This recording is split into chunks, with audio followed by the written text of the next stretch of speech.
Eu saúdo a amada igreja na paz do Senhor Jesus. Amém. Louvado seja Deus. Deus nos concede uma vez mais o privilégio de poder pregar a sua santa e gloriosa palavra, amados. E é tão maravilhoso saber que a pessoa mais maravilhosa do mundo está aqui. Aleluia.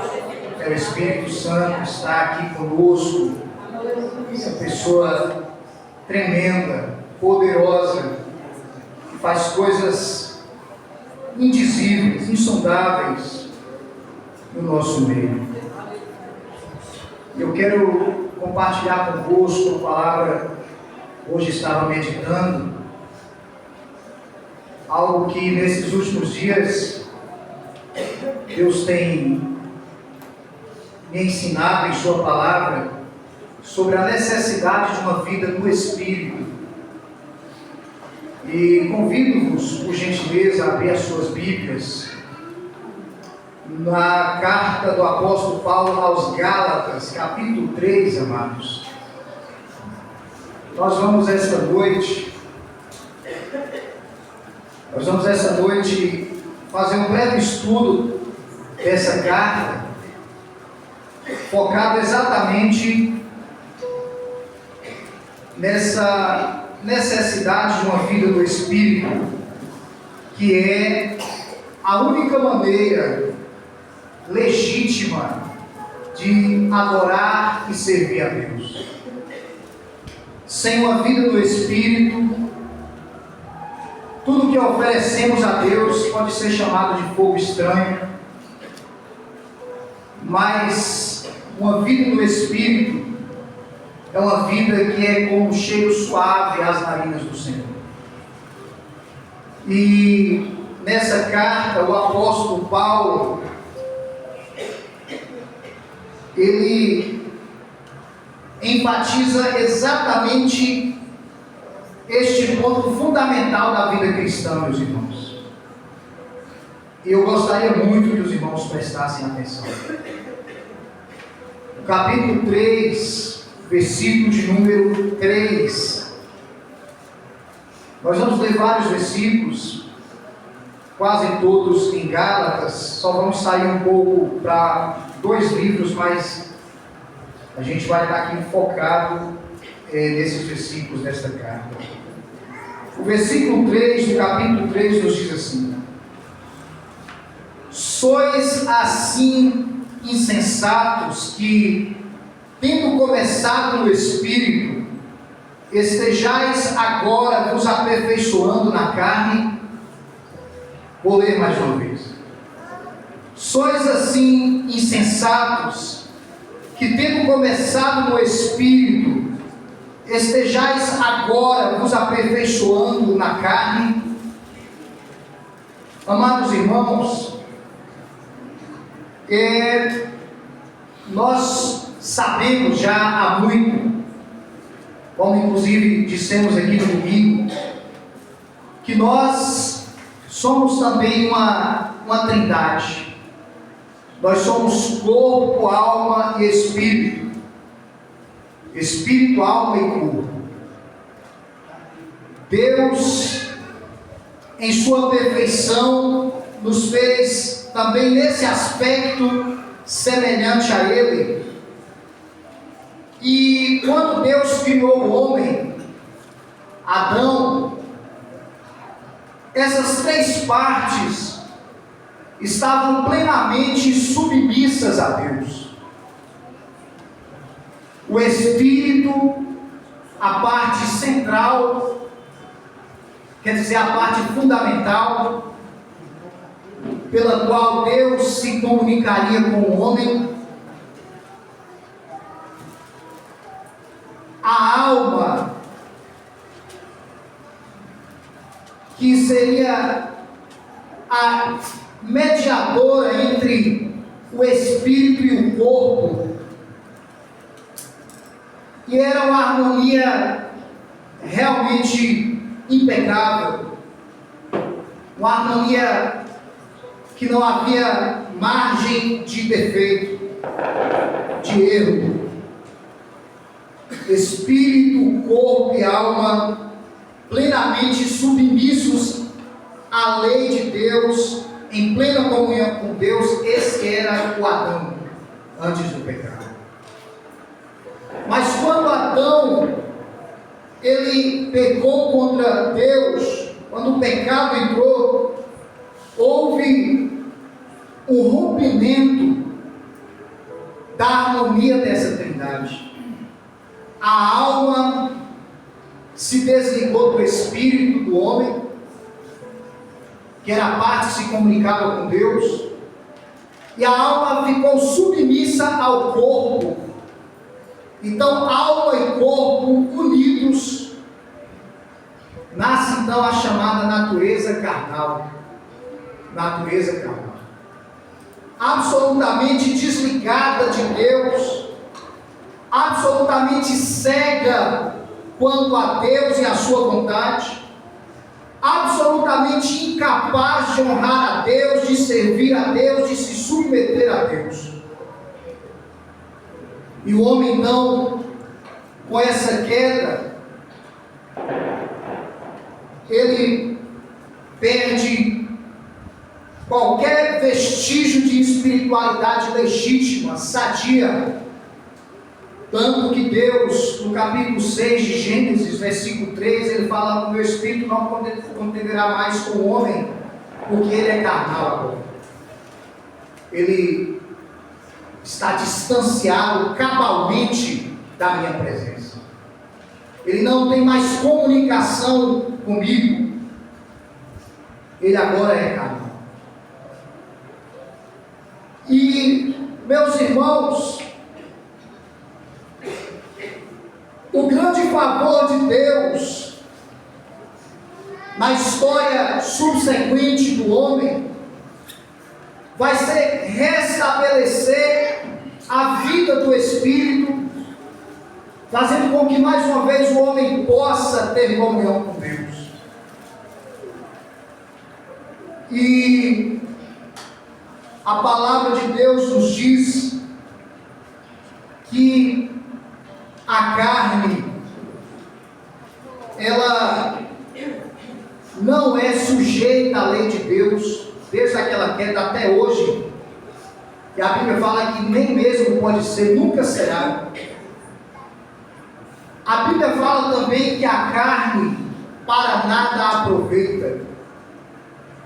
Então, a única sentença de Deus para a carne, para a nossa natureza carnal, foi a morte. Foi a morte.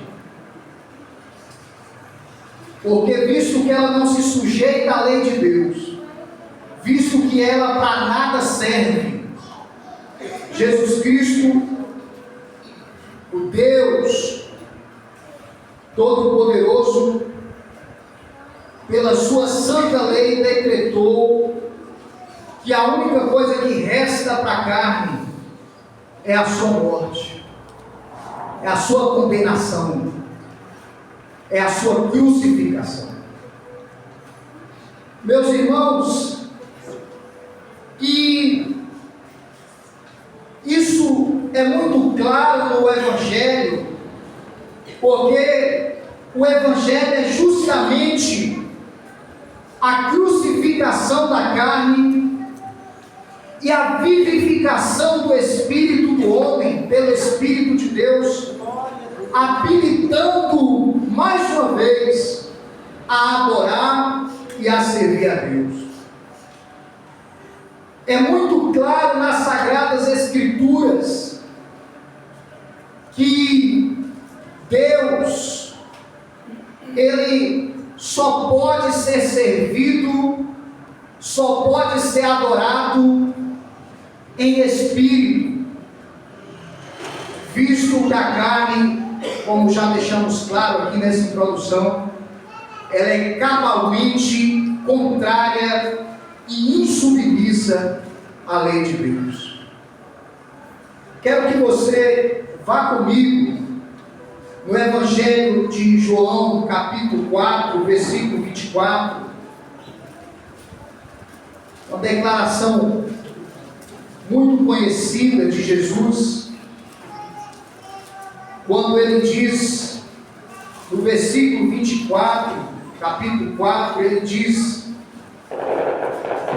Deus é Espírito, e importa que os seus adoradores o adorem em espírito e em verdade.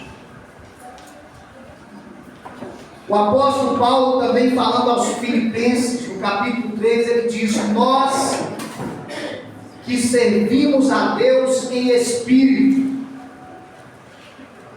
E o Evangelho, meus irmãos, se trata justamente disso, do mover do Espírito Santo sobre o povo eleito de Deus, vivificando o espírito outrora adormecido, espírito do homem, e fazendo dele um ser capaz de ter comunhão com Deus, de adorar a Deus e ter a sua adoração recebida por Deus.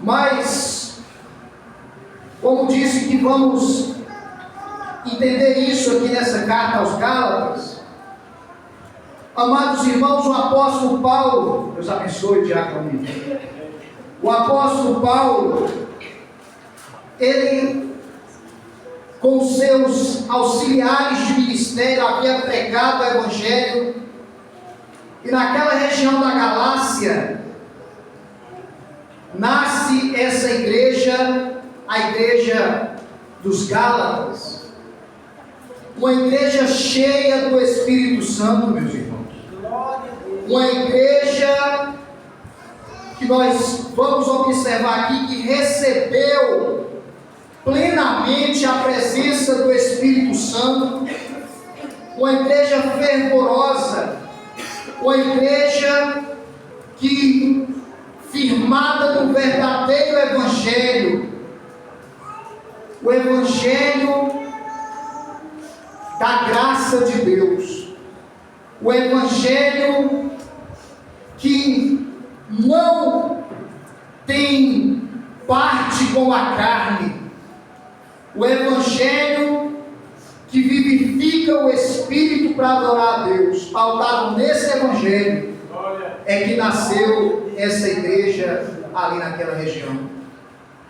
Mas com o passar do tempo, alguns falsos mestres se introduziram nessa igreja e começaram a ensinar aqueles irmãos um outro evangelho, meus irmãos, um outro evangelho, o evangelho que dizia: olha, você realmente precisa crer em Cristo para ser salvo, você verdadeiramente precisa crer na graça de Cristo para ser salvo, porque Cristo foi crucificado pelos nossos pecados. Mas é aí que está o problema. Mas vocês também precisam se circuncidar, guardar a lei, ou seja, vocês também vão precisar do apoio da carne de vocês. Vocês vão precisar, além de Cristo, adornar com regras, adornar com fundamentos morais, essa graça de Cristo, para que ela seja eficiente. E quando Paulo toma conhecimento de que a igreja dos Gálatas está recebendo esse ensinamento, e está deixando de confiar somente em Cristo, está deixando de ter Cristo e a sua obra na cruz como a única fonte de toda graça e comunhão com Deus, quando Paulo percebe que essa igreja está recebendo esse outro evangelho, onde Cristo é insuficiente, então Paulo envia essa carta e ele está perplexo. E olha o versículo 6 do capítulo 1, meus irmãos. Mantenha aberta em Gálatas. A gente vai ler alguns versículos. O versículo 6, ele diz assim: admira-me que estáis passando tão depressa daquele que vos chamou da graça de Cristo para outro evangelho. Olha só, meus irmãos. E aqui eu preciso pontuar, nesse nosso culto de doutrina, vamos estudar com calma, que Paulo ele diz: estejais passando depressa daquele que vos chamou da graça de Cristo para outro evangelho. Quer dizer, vocês estão saindo de Cristo. Paulo não diz aqui, vocês estão tendo uma outra visão espiritual, tudo bem. Vocês estão tendo outro ponto de vista. Não, Paulo diz o seguinte: vocês estão passando depressa daquele que vos chamou da graça de Cristo para outro evangelho. Vocês estão se apartando de Cristo. Porque a verdade, meus irmãos, é que o evangelho não é relativo. A salvação é só em Jesus Cristo. Aleluia. Ele diz: o qual, no versículo 7, não é outro, senão que há alguns que vos perturbam e querem perverter o evangelho de Cristo. Há alguns que querem perverter o evangelho de Cristo, querem tirar do evangelho de Cristo o seu fundamento puro e verdadeiro da suficiência de Cristo e da sua obra. E aí o versículo 8 ele diz: mas ainda que nós, olha Gálatas, ainda que nós, ou mesmo um anjo vindo do céu, vos pregue outro evangelho, que vá além do que vos temos pregado, seja amaldiçoado, seja anátema. Assim como já dissemos, e agora repito, se alguém vos prega evangelho que vá além daquele que recebestes, seja anátema. O zelo de Paulo pela integridade do evangelho, meus irmãos, deve ser também o zelo da igreja atual pela verdade do evangelho.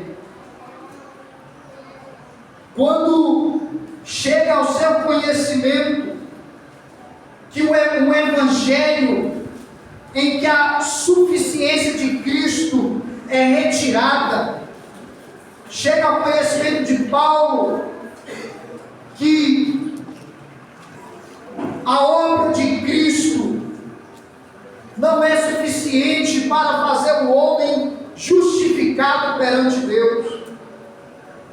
Então, é manifesto esse zelo daquele apóstolo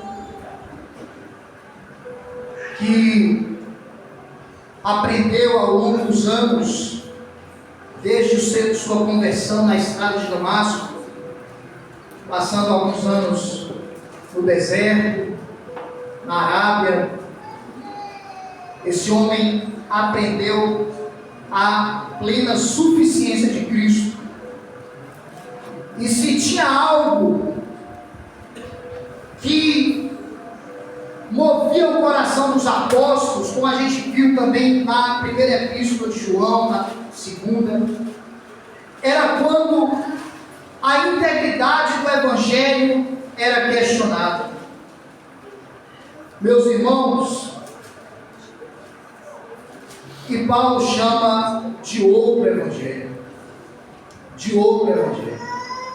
E essa carta toda, ela vai ser o argumento de Paulo para sarar essa igreja desse ensinamento, porque Paulo entendia algo que é fundamental e nós precisamos guardar em nosso coração, o que dissemos aqui inicialmente, que não se pode, meus irmãos, servir a Deus senão em espírito, em uma vida no espírito. Qualquer manifestação da nossa carne, qualquer coisa que aceitarmos como apoio da nossa carne, compromete a integridade do Evangelho de Cristo. A Bíblia deixa muito clara que a carne para nada presta e que ela não é submissa à lei de Deus. Ela tem as suas facetas, ela por vezes manifesta claramente a sua maldade. Você pode ver isso tanto na Bíblia quanto na história. Quantas coisas os homens fizeram horríveis na história. O que foi aquilo? A carne mostrando quem ela é. Quantas coisas você vai ligar a televisão, você vai ver pessoas fazendo coisas horríveis, matando mães matando filhos. As coisas mais estarrecedoras e que nos deixam perplexos. Mas eu quero que você compreenda uma coisa: aquilo ali é o que a carne é. E se alguém não faz isso, não é porque tem uma carne diferente, porque em 1 Coríntios 15 fala que uma é a carne dos homens, é a mesma carne. A minha carne é a mesma carne do assassino lá. A diferença é que existe uma graça de Deus natural que impede as pessoas de serem tão más quanto elas podem ser. Mas a carne, ela é terrível. Se Deus, meus irmãos, por um minuto, meu irmão, tirasse a graça dele, deixasse o homem ser o que ele é, você ia ver o pior monstro que jamais você viu, nem em filme. Essa é a carne. Essa é a carne. Não se iluda. Essa é a carne dos filhos de Adão. Por isso que Jesus falou: bom é só Deus. Por isso que Jesus falou: vocês sendo maus,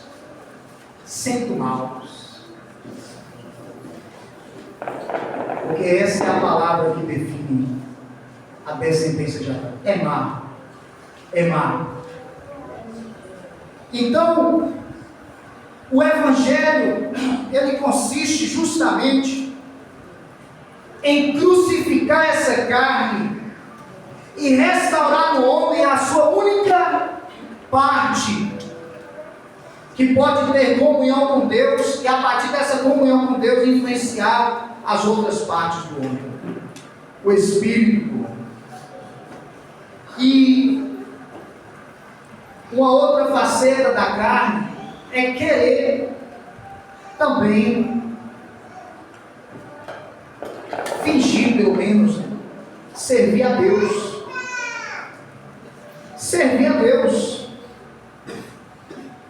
Ela não é sujeita à lei de Deus, mas ela engana, como se queresse servir a Deus. Tudo que a carne quer é se aparecer. Então, na igreja, pessoas carnais, por que querem louvar? É para adorar a Deus. A carne ali quer se aparecer, não é louvar a Deus. Quem prega, e qualquer outro zelo que se tenha na casa de Deus, que não é movido por um coração quebrantado, zeloso, que ama a Cristo no profundo, é só a carne, que é tão horrível, mas está ali, querendo ter parte, maculando a obra de Deus. Por isso que enfatizo, e o apóstolo enfatiza aqui, que a única forma legítima de servir a Deus é em espírito. Por isso que o Senhor falou, voltemos lá em João 4, agora vamos ler o 23 e o 24. Meus irmãos, quando diz, versículo 23, Jesus está dizendo: mas vem a hora, e já chegou, em que os verdadeiros adoradores adorarão o Pai em espírito e em verdade, porque são estes que o Pai procura para seus adoradores. Por quê? Porque Deus é espírito, e importa que seus adoradores o adorem em espírito e em verdade. É em espírito, é cultivando uma comunhão verdadeira com Deus e vivendo guiados pelo Espírito, como o apóstolo fala em Romanos 8, que aqueles que são guiados pelo Espírito de Deus, esses são filhos de Deus. Esses são filhos de Deus. Amados irmãos, e o apóstolo ele vai utilizar alguns argumentos para defender a verdade do Evangelho. Vamos para o capítulo 2 de Gálatas. Agora nós vamos ficar em Gálatas. Ele vai usar algumas situações que ele passou para proteger a verdade de que é somente crucificado com Cristo a nossa carne e vivificado no Espírito é que nós podemos ter comunhão com Deus. Ele vai deixar muito claro que é algo que ele não abria mão, porque a suficiência de Cristo. A suficiência de Cristo. Por quê, meus irmãos? Porque a carne não presta. A sua única esperança, a minha única esperança se chama Jesus Cristo. É Jesus Cristo. É a nossa fé em Cristo. A minha carne, a sua carne, para ela só crucificação, só mortificação. E aí o apóstolo vai contar uma situação que ele passou. Ele diz no versículo 1 do capítulo 2. 14 anos depois, subiu outra vez a Jerusalém com Barnabé, levando também a Tito. Subi em obediência a uma revelação e lhes expus o evangelho que prego entre os gentios. Eu expus o evangelho que prego entre os gentios, mas em particular os que pareciam de maior influência, para de algum modo não correr o decorrido em vão. Contudo, nem mesmo Tito, que estava comigo, sendo grego, foi constrangido a circuncidar-se. E isso por causa dos falsos irmãos que se entremeteram com o fim de respeitar a nossa liberdade que temos em Cristo Jesus e reduzir-nos à escravidão, aos quais nem ainda por uma hora nos submetemos, para que a verdade do Evangelho permanecesse entre vós. Meus irmãos, então ele fala de um momento em que ele subiu a Jerusalém com Barnabé e Tito, e ali ele expôs ali para a igreja o evangelho que ele pregava, o evangelho da suficiência de Cristo, o evangelho que coloca toda a esperança em Cristo e não na carne, o evangelho que tudo que faz com a carne é crucificá-la com Cristo Jesus e vivifica o Espírito. Esse era o evangelho que Paulo pregava. E aí, ele relata algo muito interessante do comportamento de um companheiro dele, Tito, que era grego. E Tito, mesmo sendo grego, e estando ali cercado por judeus que prezavam pela circuncisão, prezavam pela obediência à lei mosaica como complemento do Evangelho. Então, o apóstolo diz que Tito, para proteger a integridade do Evangelho, de que a salvação é só em Cristo, ele não foi constrangido a se circuncidar.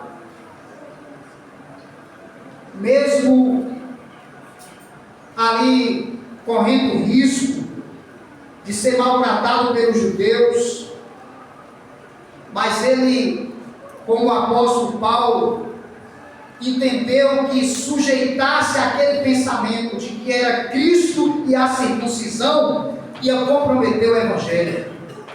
Então ele preferiu manter a sua posição de que a salvação é exclusivamente na fé em Cristo Jesus. E o apóstolo, ele diz aqui, meus irmãos, que falsos irmãos ficaram ali de olho neles, falsos irmãos que pregavam também a necessidade de Cristo e algo mais. Esses irmãos estavam ali espiando, espreitando, mas no versículo 5 Paulo fala: a esses, aos quais nem por uma hora nos submetemos, não nos submetemos a eles, para que não desse ocasião de pensar que o Evangelho de Cristo, com Cristo sendo sempre é insuficiente. Nós não nos submetemos a ele, para que a verdade do Evangelho permanecesse entre vós. O que eu vejo aqui é um homem que não abria mão da suficiência de seu Salvador. Um homem cujo coração era profundamente grato pela verdade do Evangelho, de que não há em homem nenhum nada que ele possa fazer para acrescentar a obra de Cristo. Você é salvo porque Cristo morreu por você. Você é salvo porque Jesus te amou e quis te salvar. Você é amado porque Ele é amor. Não é porque houve em você algo que despertasse em Deus amor por você. Ele te ama, e se você o ama hoje, é porque Ele te amou primeiro. Glória a Deus. Meus amados irmãos, e o apóstolo prossegue a sua defesa da suficiência do Evangelho, e aí no versículo 11 ele vai contar uma outra situação. Eu quero que os irmãos prestem muita atenção. Ele vai contar uma outra situação. Perceba que o objetivo do apóstolo Paulo é restabelecer naquela igreja a suficiência de Cristo, a inutilidade da carne e a importância de uma vida no Espírito, que é a única forma de servir a Deus. E aí ele fala no versículo 11: quando, porém, Cefas veio a Antioquia, resisti-lhe face a face, porque se tornara repreensível. Com efeito, antes de chegarem alguns da parte de Tiago, falando sobre Pedro, comia com os gentios. Quando, porém, chegaram os da parte de Tiago, Pedro se afastou dos gentios. E por fim, veio a apartar-se mais, temendo os da circuncisão. Antes de prosseguir, vamos entender essa parte. Então, o que está aqui escrito sobre Pedro é para o nosso aprendizado. A palavra nos diz que Pedro ele estava ali comendo com os gentios, com os não-judeus. E por que Pedro estava ali comendo com os não-judeus? Porque Pedro entendia muito bem o Evangelho. O Evangelho de que em Cristo não há gentil e nem judeu. Em Cristo há um povo eleito, há um povo salvo, seja ele gentil, seja ele judeu. Então, por que Pedro estava bem à vontade com os gentios? Porque ele estava firme nessa verdade. Entendia muito bem que o fato dele ser judeu não o colocava acima dos gentios em Cristo Jesus.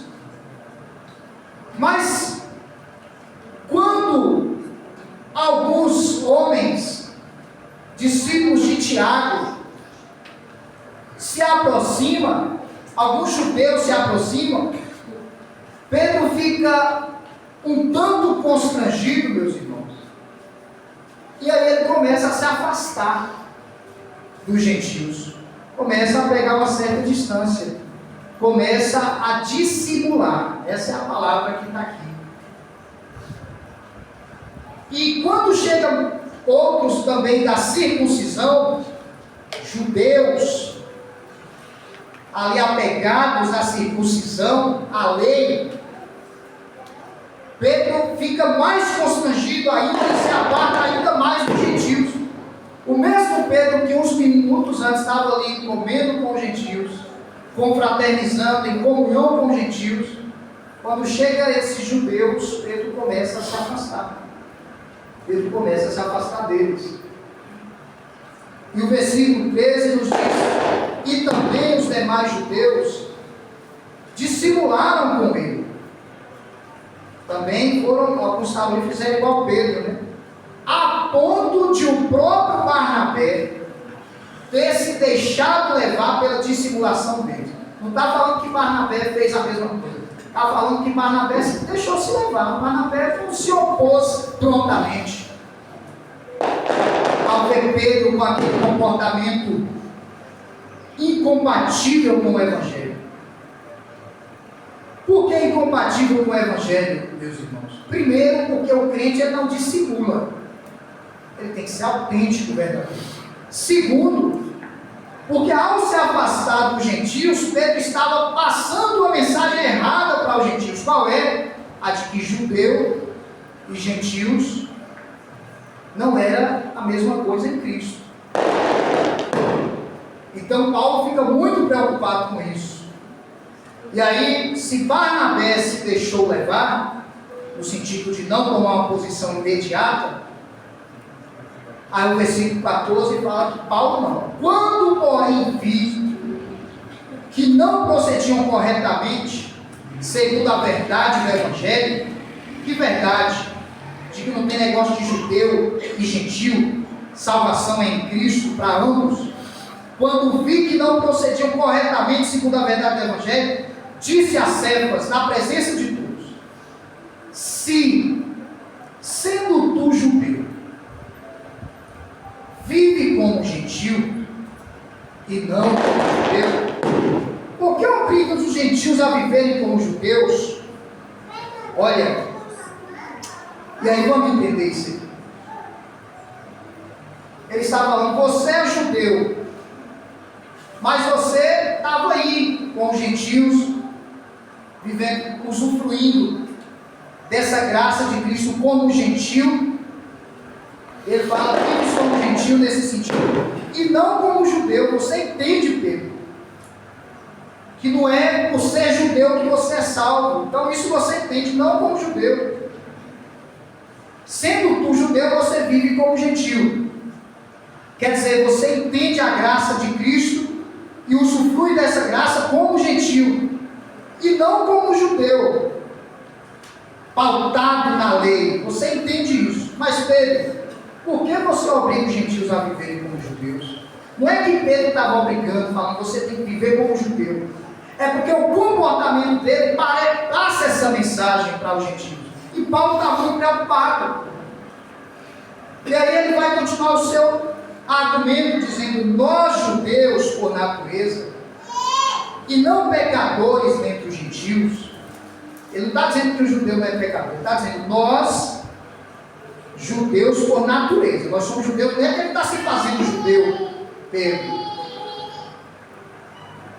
A gente não está se fazendo judeu, a gente é judeu por natureza, e não pecadores dentre os gentios.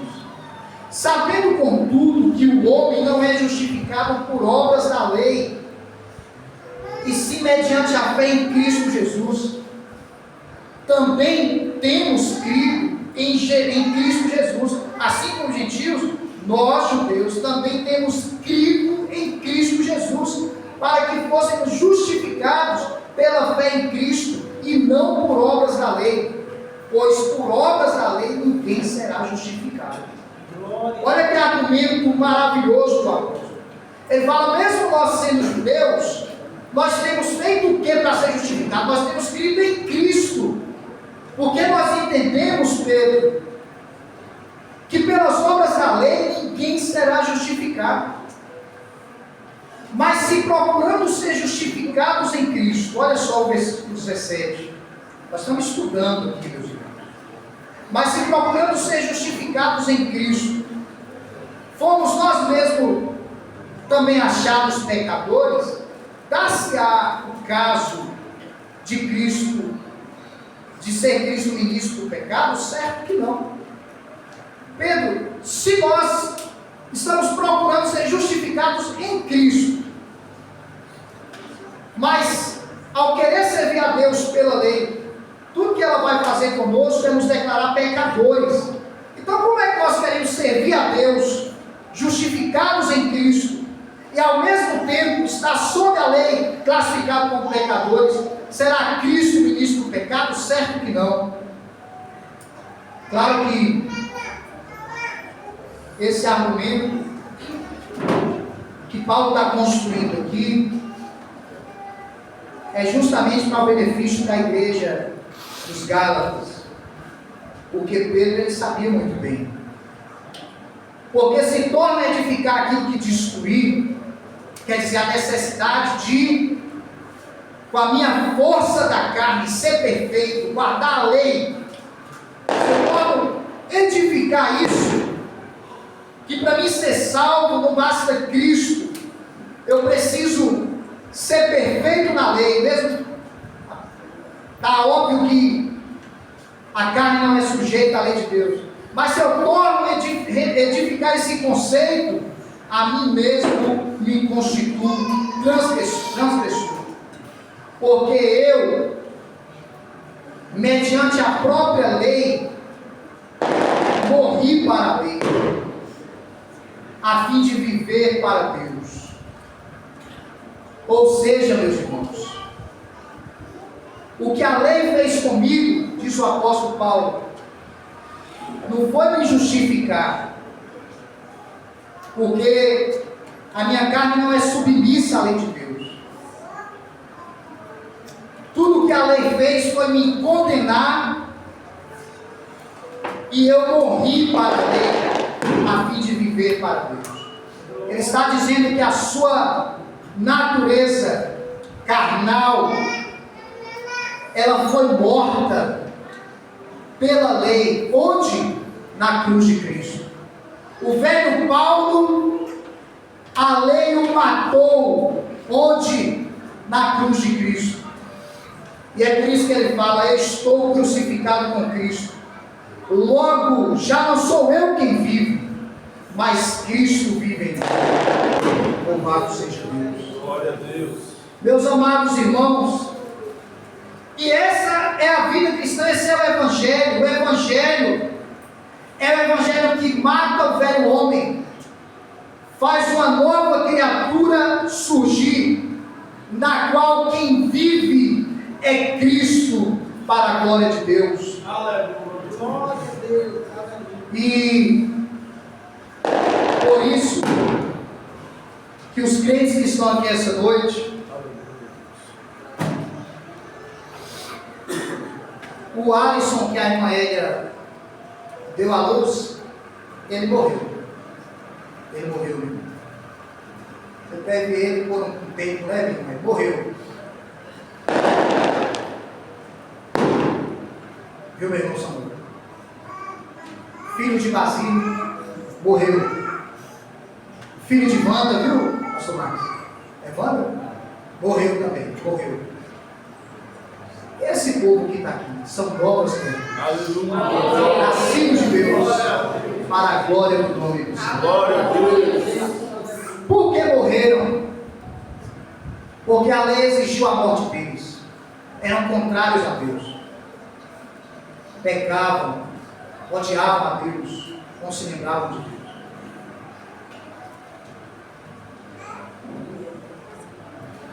Por que morreram?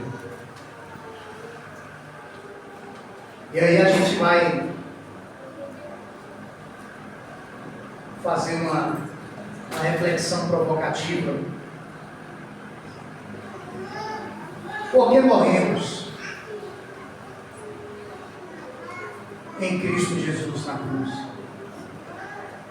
Porque, como eu disse, a gente fazia as coisas que não agradam a Deus. A gente vivia naquilo. Então, tinha gente que fofocava, já não fofoca mais, não é verdade? Tinha gente que odiava a palavra de Deus, agora ama a palavra de Deus. Tinha pessoas cheias de rancor, de ódio, agora seus corações estão cheios de amor. Porque não são mais as mesmas pessoas. Não são mais as mesmas pessoas. Por isso que ele diz: estou crucificado com Cristo. Logo, já não sou eu quem vive. Não. Velho Paulo se foi. Mas Cristo vive em mim. E esse viver que agora tenho na carne, quer dizer, não é carne no sentido de natureza, mas de corpo. Essa nova vida aqui com o meu corpo, eu agora vivo pela fé no Filho de Deus, que me amou e a si mesmo se entregou por mim. Eu agora vivo para a glória de Deus. Eu agora vivo para o louvor de Deus. Eu sou uma nova criatura, Cristo vive em mim. Então o meu prazer é servir a Deus, é louvar a Deus, é agradar a Deus, é estar na presença de Deus. Porque o velho homem foi crucificado. Foi crucificado. E tem prazer na lei de Deus. E permita-me falar uma coisa, irmãos. Permita-me falar uma coisa que eu espero que os irmãos entendam. Estou aqui pregando a palavra de Deus com outros irmãos aqui, só em fé. Cuidado. Cuidado, porque o velho homem, ele não gosta disso. Então ele vai querer que você durma. Pode ter certeza. Pode ter certeza que se você todo culto dorme, é porque é o velho homem, porque o velho homem não tem interesse na palavra de Deus. Não tem interesse na palavra de Deus. Não tem interesse. E quando você não tem interesse por uma coisa, você dorme assim mesmo. Te compreendo. Você não, né? Te compreendo quando você dorme. Porque quando você não tem interesse por algo, você vai assistir um filme, está ruim, por 2 minutos você está dormindo. O irmão está aqui pregando a palavra de Deus. Todo culto você dorme, peça a Deus para vivificar o seu espírito. Fala, Deus! Viu? Peça a Deus para vivificar o seu espírito. Porque você não tem nenhum interesse em Deus, viu? Se for o caso comigo também. Graças a Deus, não vou me gloriar, mas é um mal que não tem me acometido. Até aqui, né? Já houve tempo. Mas é a palavra de Deus.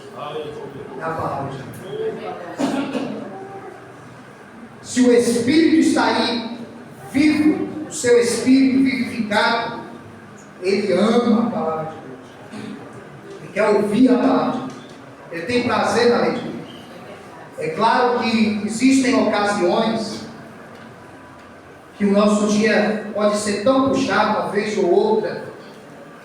Eu não vou falar que é impossível, mas quando isso se torna uma vida contínua, todo o culto, quando começa a pregação, dorme, é porque é o velho homem não está tendo interesse na palavra de Deus. Isso é uma coisa nossa, né? É uma coisa do homem. Quando ele se interessa por uma coisa, ele perde até o sono. Bom, amados irmãos, e aí, Paulo continua a sua defesa. Eu disse que nós iríamos observar esse livro. E aí, vamos para o capítulo 3, quando ele vai falar de maneira muito forte com os Gálatas, dizendo: ó Gálatas insensatos, quem vos fascinou a vós outros, ante cujos olhos foi Jesus Cristo exposto como crucificado? Quem é que fascinou vocês? A gente esteve aí, pregamos o Evangelho da suficiência do Cristo crucificado. Quem é que tirou isso de vocês? E colocou esse tanto de coisa que torna Cristo insuficiente. Versículo 2: quero apenas saber isso de vós. Olha a pergunta retórica do apóstolo. Quero apenas saber isso de vós. Recebestes o Espírito pelas obras da lei ou pela pregação da fé? Aquela igreja, aqueles irmãos ouviram a pregação da fé, da suficiência de Cristo, da salvação em Cristo, creram em Cristo, foram cheios do Espírito Santo, crendo na verdade de que Cristo é suficiente. Só que agora eles começaram a se sujeitar a falsos ensinamentos. E aí Paulo faz essa pergunta: vocês receberam o Espírito Santo? E me digam, foi pelas obras da lei ou foi pela pregação da fé? Óbvio que tinha sido pela pregação da fé, mas agora eles estavam perdendo a visão da beleza, da suficiência e glória de Cristo. E aí a gente vai para o versículo que iniciamos: sois assim insensatos. Olha, meus irmãos, esse foi o versículo que começamos. Sois assim insensatos, que tendo começado no Espírito, comunhão com Deus no Espírito, estejais agora vos aperfeiçoando na carne? Começaram no Espírito, confiando apenas em Cristo, não confiavam na carne, era Cristo o suficiente. Agora vocês estão aperfeiçoando na carne, quer dizer, vocês estão recebendo o apoio da carne, como se ela queresse servir a Deus. Vocês resolveram ter algumas ideias aí para aperfeiçoar a obra. E quantas igrejas têm feito isso, irmãos? Tem igreja que, permita-me citar, não os nomes, mas as práticas, que coloca até a arca da aliança lá no Antigo Testamento. Os ministros se vestem como os judeus, inventam um monte de coisas, sal grosso e enfim, ideias carnais. E eles estão pensando que estão aperfeiçoando. Não está bom, Cristo é Salvador, mas a gente tem umas ideias aqui para melhorar. Temos umas ideias aqui que vai deixar o povo mais santo. Cristo foi crucificado.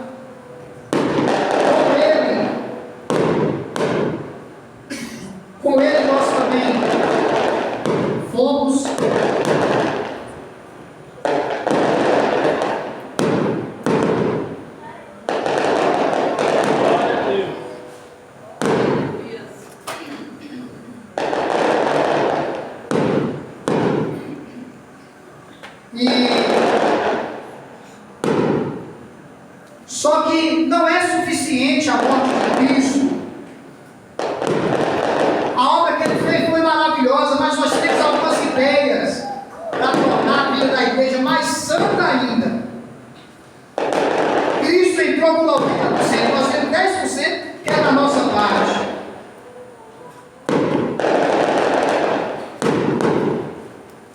aqui está um povo que só confia em Jesus. A salvação é só em Jesus Cristo. A glória é só de Jesus Cristo. Aleluia! É só dele.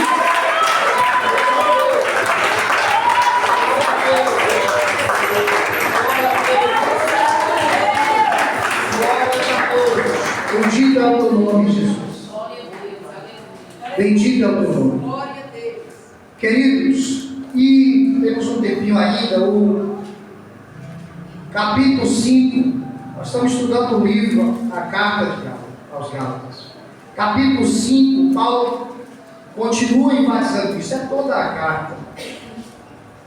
Capítulo 5, versículo 1, ele diz: para a liberdade foi que Cristo nos libertou. Nossa comunhão com Deus é pautada na pessoa e obra de Cristo. Estamos livres. Permanecei, pois, firmes. Olha o que a Paula está dizendo. E não vos submetais de novo a jugo de escravidão. Como se fosse necessário algo mais. Com isso você macula a integridade do Evangelho. Eu, Paulo, vos digo, versículo 2, que se vos deixar de circuncidar, se você se sujeitar a essa ideia de que o Evangelho é insuficiente, de que Cristo é insuficiente, Cristo de nada vos aproveitará. Se você acha que é Cristo e mais alguma coisa, Cristo não está aproveitando de nada para você. De novo testifico a todo homem que se deixa circuncidar, que se submete a esse ensinamento, que está obrigado a guardar toda a lei. Não quer viver pela lei? Então vai ter que guardar tudo. A questão é, nunca vai conseguir. De Cristo vos desligastes, vós que procurais justificar-vos na lei, da graça caístes. Paulo está dizendo assim, não é que vocês têm um ponto de vista diferente, não. Vocês pensam assim, mas vocês são de Cristo também. Não, eu de Cristo, vocês se desligaram. Vocês não estão confiando somente em Cristo para a salvação? Pois vocês se desligaram de Cristo. Não tem nada a ver com Cristo. Porque nós, pelo Espírito, aguardamos a esperança da justiça que provém da fé. A fé em Cristo Jesus. Aleluia. Glória a Deus. Porque em Cristo Jesus nem a circuncisão e nem a incircuncisão tem valor algum, mas a fé que atua pelo amor. Para a gente caminhar para o nosso final, capítulo 5, versículo 16, meus irmãos, Paulo ele vai desmascarar aqui a carne. A carne quer ajudar o crente, né? Como se fosse Cristo e alguma ideia dela também. Mas nós não temos parte com ela não, viu, meus irmãos? Nós não temos parte com ela.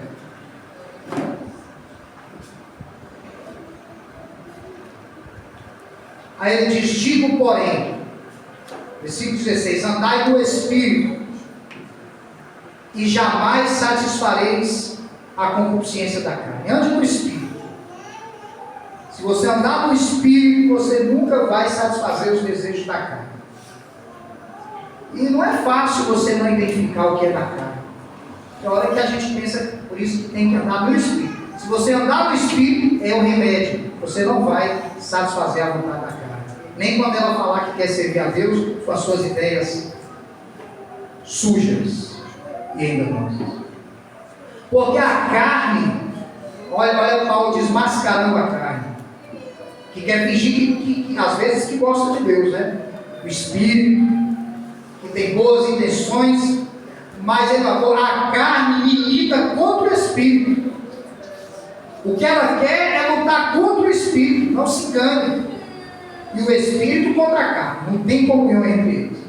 São opostos entre si, para que não façais o que porventura seja do vosso querer. Mas se sois guiados pelo Espírito, não estáis sob a lei. Se vocês são guiados pelo Espírito, a lei não exige a sua condenação e morte mais, porque a lei exigiu a condenação e morte da carne, da sua carne, mas ela já foi condenada e morta na cruz de Cristo. E aí ele vai falar no versículo 19, vai desmascarar aqui a carne, que quer fingir que é boa. Mas olha só, as obras da carne são conhecidas e são prostituição, impureza, lascívia, idolatria, feitiçarias, inimizades, porfias, ciúmes, iras, discórdias, dissensões, facções, invejas, bebedices, glutonarias e coisas semelhantes a essas, a respeito das quais vos declaro, como já outrora vos preveni, que não herdarão o reino de Deus os que tais coisas praticam. Paulo está dizendo, olha, isso aqui é a obra da carne, não dá ocasião a ela não, porque é isso aqui que ela vai gerar. Meus irmãos, e é uma coisa muito séria, quando a igreja, por falta de discernimento, vai dando ocasião à carne. Eu já vi, acredito que os irmãos também já viram, hoje a gente tem acesso a tanta coisa pela internet, vídeos de igrejas fazendo coisas absurdas. Tinha uma igreja com quadrilha, dançando quadrilha lá na nave da igreja. E tinha um momento em que os maridos das mulheres, as mulheres ficavam enfileiradas e eles passavam sobre, quer dizer, embaixo das suas pernas. A maior depravação, dentro de uma igreja. E outras coisas parecidas. Pensa que começou aquilo rápido? Não. A carne foi sendo bem-vinda, com boas intenções. A carne foi ganhando espaço, mas logo ela se revelou. Ela é impura, ela é lasciva, ela é cheia de porfias, ciúmes, iras, invejas, e por isso nós não temos parte com ela em nome do Senhor Jesus. Em nome do Senhor. Mas, versículo 22, mas o fruto do Espírito, o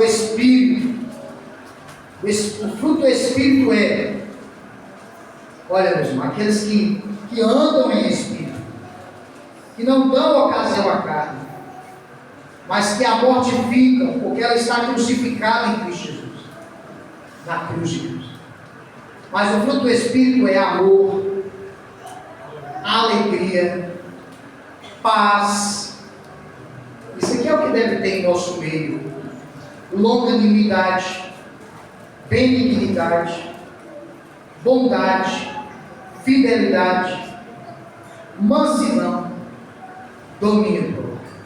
Contra essas coisas não há lei. A lei não vai exigir sua condenação se tiver essas coisas, porque, repito, a lei exigiu a condenação da carne por ser contrária a Deus.